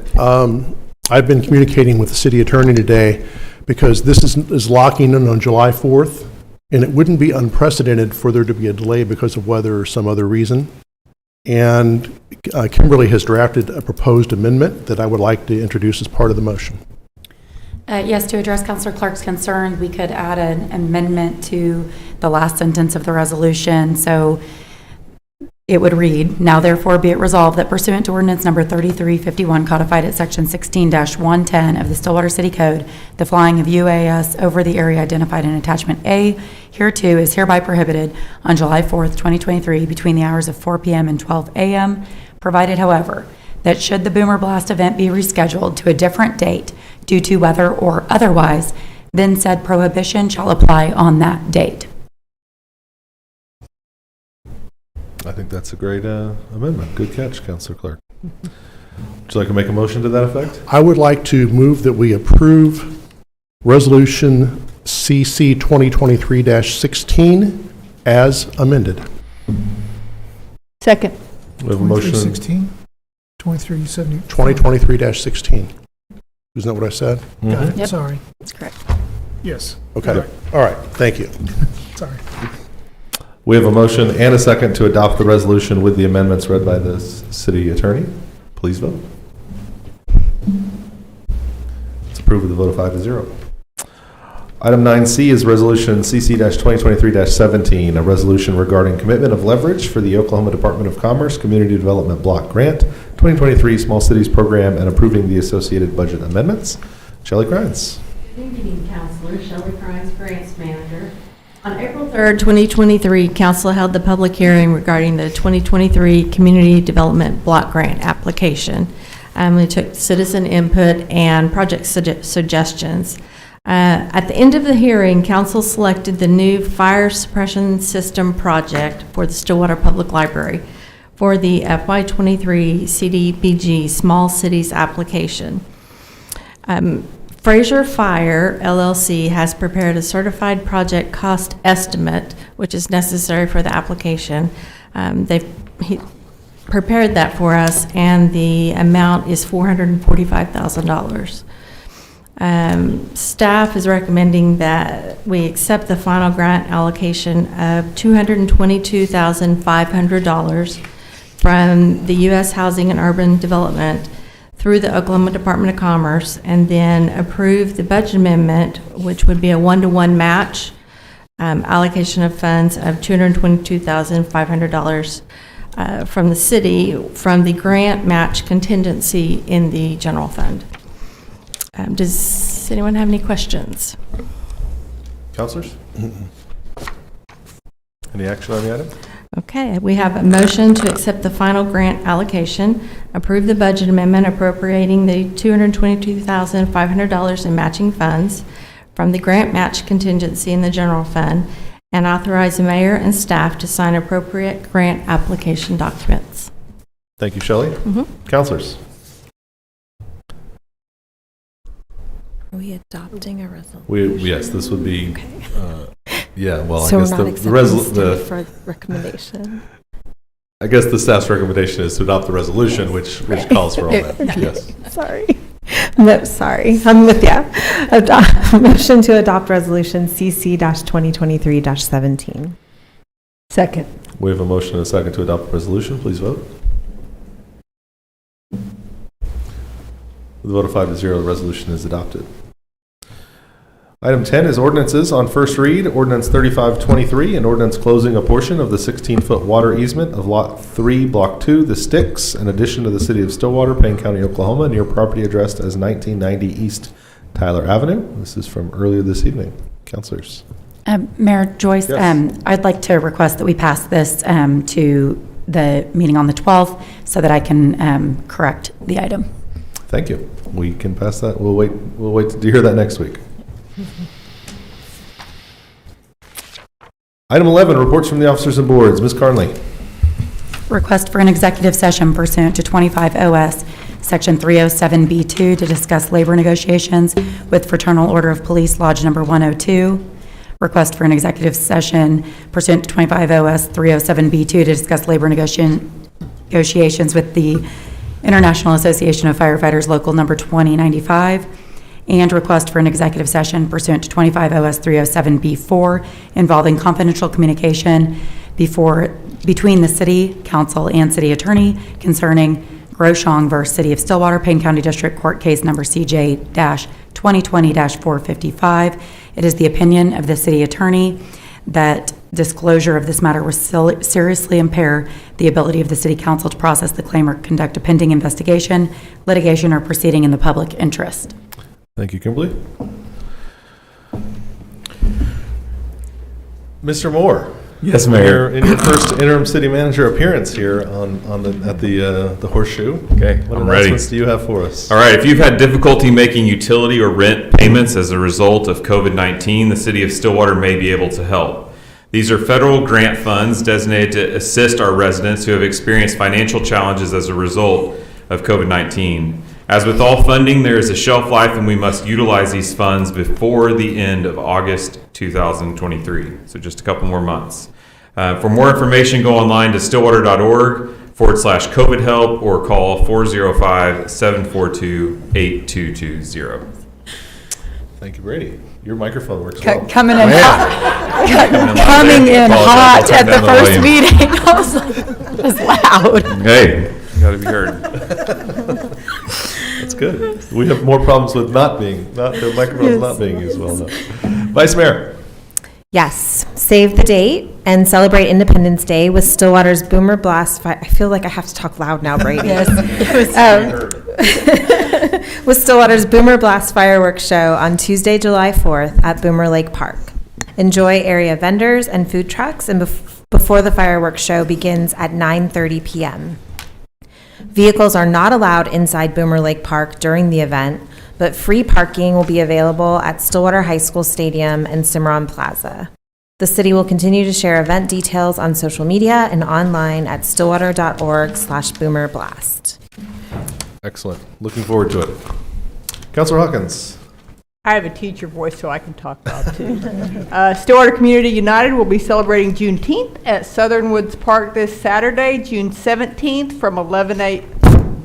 Next Saturday, June 17th from 11 a.m. to 1 p.m. All community members are invited to gather for games, music, free food and drinks, and entertainment for the whole family. City Hall will be closed in observance of Juneteenth on Monday, June 19th. Trash and recycling will be collected as usual, but not yard waste. Thank you so much. Councilor Clark. As the temperatures get warmer, we encourage our residents to utilize our parks and water play areas. We have 2 free splash pads, one at Boomer Lake Park and the other at Southern Woods Park. Both are open daily from 10 a.m. to 8 p.m. We also have a public swimming pool located in Couch Park that features 6 50-meter lanes, 2 slides, a separate gated wading pool for younger children, and a shaded seating area. The pool is closed on Sundays and Mondays for maintenance.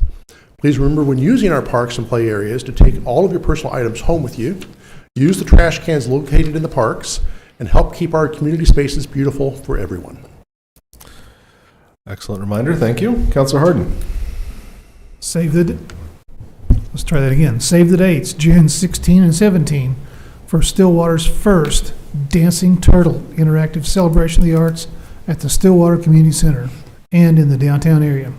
This event is a gathering that immerses guests in the arts, provides learning and performance opportunities for artists, and provides all residents and patrons with entertainment, performing arts, visual arts, multiple vendors, variety of music performers, and much more. It's not here, but most of that is free of charge. For more information about the event, please follow Dancing Turtle on Facebook or go to the website at sccfoundation.org/dancingturtle. Excellent. I'm looking forward to that too. I will let you all know that Waste and Recycling Workers Week will be June 17th to the 23rd. This week-long celebration recognizes the hard work and dedication shown by the men and women of the waste and recycling industry. And as we just heard, our waste and recycling are still collected on holidays. They're out there on Christmas morning if it falls on your trash day. Folks in our waste department are extremely dedicated. This year's theme for the week is We Are Professionals. Their jobs require technical experience, certifications, and licensing that many people do not expect for a profession in solid waste. We greatly appreciate our waste and recycling workers who provide a necessary service for the health and safety of our community. Take a minute to tell them thank you when you see them. All right, at this time, I will move that we recess the city council meeting prior to item 12 on the agenda. Second. We have a motion and a second to recess city council. Please vote. With a vote of 5-0, the Stillwater City Council will now be in recess.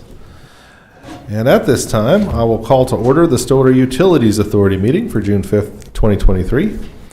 On this agenda, we have a consent docket. Is there question, comment, or action on the consent docket?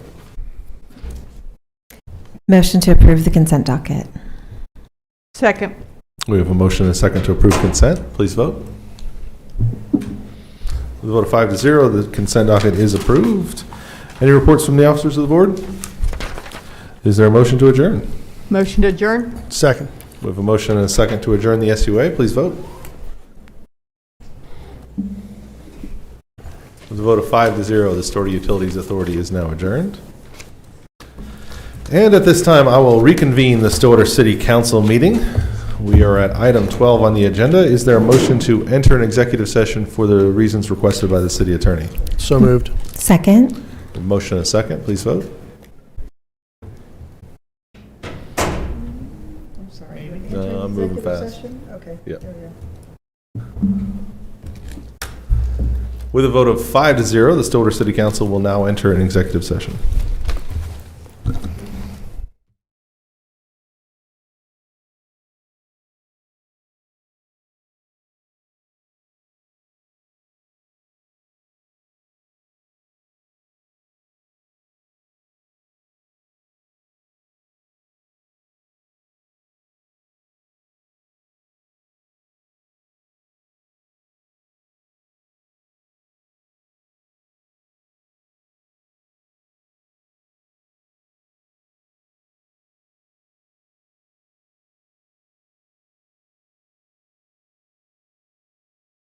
There we are.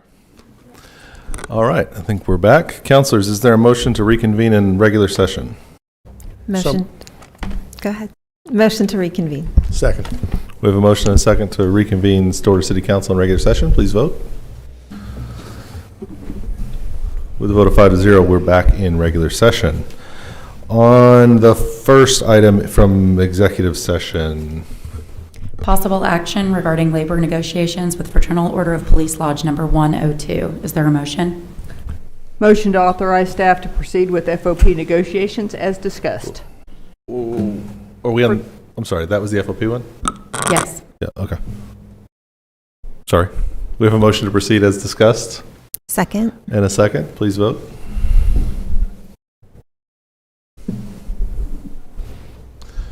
With a vote of 5-0, that's approved. On the second item, Possible action regarding labor negotiations with the International Association of Firefighters, Local Number 2095. Is there a motion? I move to authorize staff to proceed with finalizing the fiscal year 24 collective bargaining agreement based on the negotiated terms. Second. we have a motion and a second. Please vote.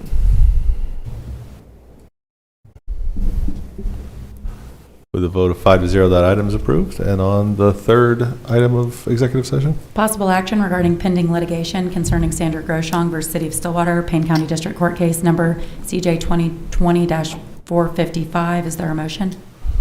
Motion to authorize the city attorney to proceed as directed. Second. we have a motion and a second on that item. Please vote. With a vote of 5-0, that item is approved. There's nothing further discussed in executive session. Is there a motion to adjourn? So moved. Second. We have a motion and a second to adjourn the city council. Please vote. With a vote of 5-0, the Stillwater City Council is now adjourned, and that concludes our meetings for this evening.